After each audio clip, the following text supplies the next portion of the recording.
Hello, welcome back to my channel. Please subscribe to my channel for more updates and please like my videos. So the last update about once there was a king. Gayatri's daughter calls grandma a witch, seeing a golden hand, and grandma couldn't recognize Gayatri's daughter. Let's continue. The doctor tells Lakhan outside that the king's mother has tuberculosis and she is not well. It is dangerous. He has to get her treated in a tuberculosis hospital. Lakhan was worried for her and inquires about the cost of her treatment. Lakhan was even worried hearing the cost to be 500. The doctor was ready to get him some concession.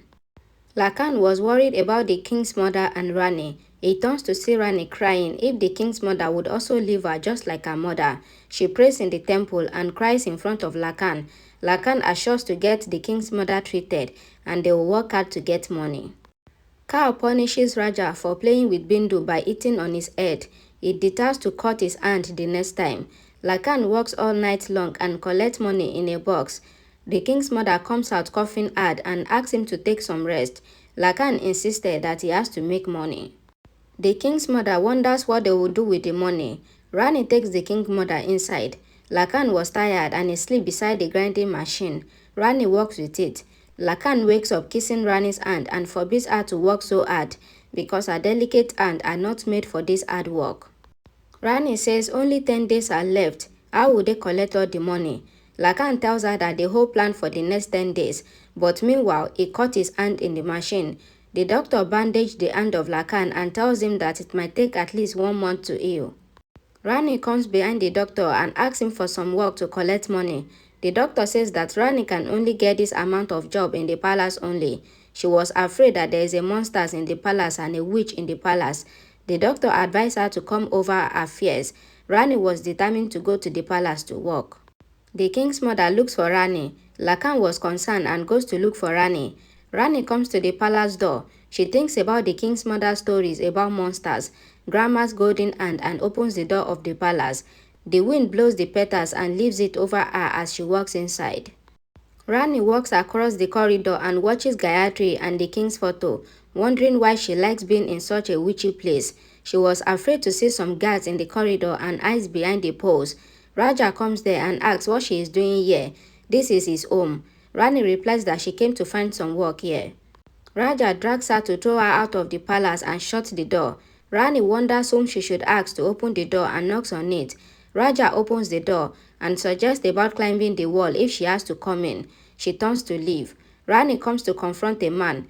He tells her that she has nothing to do in the palace and she must leave. Rani cuts the man's hand with her teeth and runs away. She comes to eat Suana. Suana asks who she is and what she is doing here. The man comes there chasing Rani and tells Suana that she is a thief. Rani tells Suana that she came to look for work. Suana asks for her parents. Rani explains that her mother has died. Her father is injured, so he will not be able to work. Suana explains that this place is not for children like her. She offers her some money. Rani denies taking any idol as a begging. She quotes the king's mother in front of Suana. Suana enjoys her talk. She asks Rani how she will go to school if she works here. Rani says that she would work after school. Suana agrees to let her help her in the kitchen and she will pay her 10 rupees. Rani calculated the amount of vegetables, flour, oil and medicines. It will cost 30 rupees. Suana meets Gayatri and agrees to keep Rani for work. The king's mother waits for Rani and says that now she would come to ask for food. She opens the green box. It was empty. Tears fell off her eyes. A lady wasn't ready to take the king's mother's silver earrings and agrees to give her rice for free. The king's mother asks her to keep this as mortgage, if not as a payment of rice. She brings the rice from inside. The king's mother tears fell off her eyes. The lady asks the king's mother to work for some stitching work in a nearby factory. The king's mother asks them not to share it with Lakhan and Rani. She will surely go there. The man takes Rani holding her hand. She questions if his real name is Juman or children just tease him with this name. Juman doesn't reply her answers. Rani wonders how many rooms are there in this palace. Cow gets ready in his room. A needle pricks his hand. He remembers the cause of the transgender to him. Juman tells Rani that Raja is the son of the king Cow here. A maid sends Rani to clean the chair of Cow. Rani takes the duster and watches Grandma and Cow coming towards the table. She was afraid of the witch again. Rani was hidden under the table. The king's mother was worried for Rani. Rani was happily going in the hall when Raja comes to her confrontation. He asks what she is doing here. He will not let her stay here. He put forward his foot and let her fall with the bows in her hand. She wonders who will now pay for this. Raja drags her ears. Suhana comes there and separates them both from fighting. Both of them accuse each other. Suhana tells Raja to stop fighting Rani. She works here and she will come here daily. She forbids Rani to fight in the palace again. If someone teases her, then she must complain to her. She asks them both to shake hands. Rani forwards her hand that Raja finally takes. Suhana introduces Rani to Bindu and allows her to play with her. Suhana leaves. Raja tells Rani that he is Yufraj and she is a slave. Rani insisted that she is Rani. She is not anyone's slave. He must not interfere in her work anymore.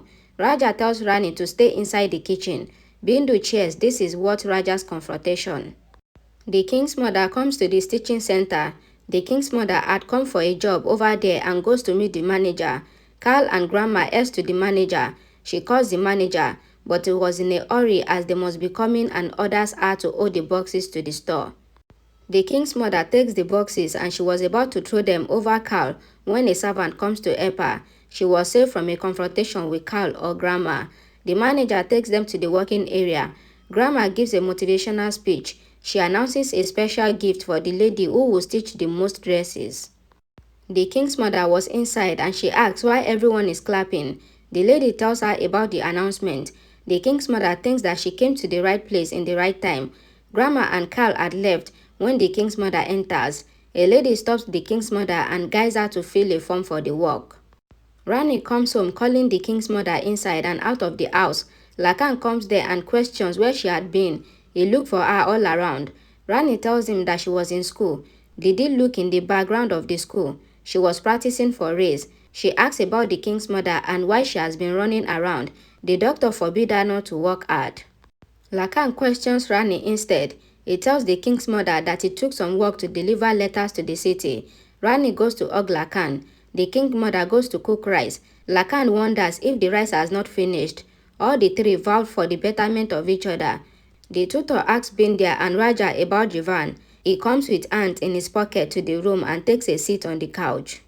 The tutor scolds him coming inside without any permission.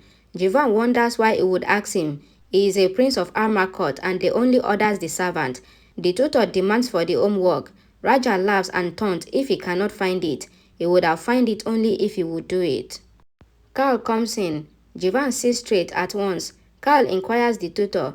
Jivan steals Raja's homework diary. Raja looks around for him and says that this is his copy. Jivan qualifies Raja is lying.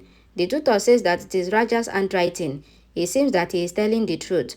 Carl slaps Raja. He scolds Raja why he is so idiot to let his younger brother dodge him. Carl punishes him to be a cock for the whole day. You must learn to leave the worldly matters as well. Jivan teases Raja. Rani insisted on the king's mother that she would drop her to the temple. The king's mother takes her in and asks the priest for blessings for Rani. The priest asks her name. Rani says Rani, but the king's mother says Gayatri. The king's mother says that her name is Rani, but her mother named her as Gayatri. She simply forgot her real name. The priest appreciates Queen Gayatri. Rani asks where is Queen Gayatri, but the king's mother orders the priest to bless her. The priest gives them prasad. Rani cheers and tells the king's mother that she will tell Bolu as well that she was named after Queen Gayatri. The king's mother forbids her not to tell anybody, but Rani runs away saying that she is not a good but a mischievous girl. Thank you for watching my videos. Please don't forget to like my video, share it and please subscribe to my channel for more updates. Thank you.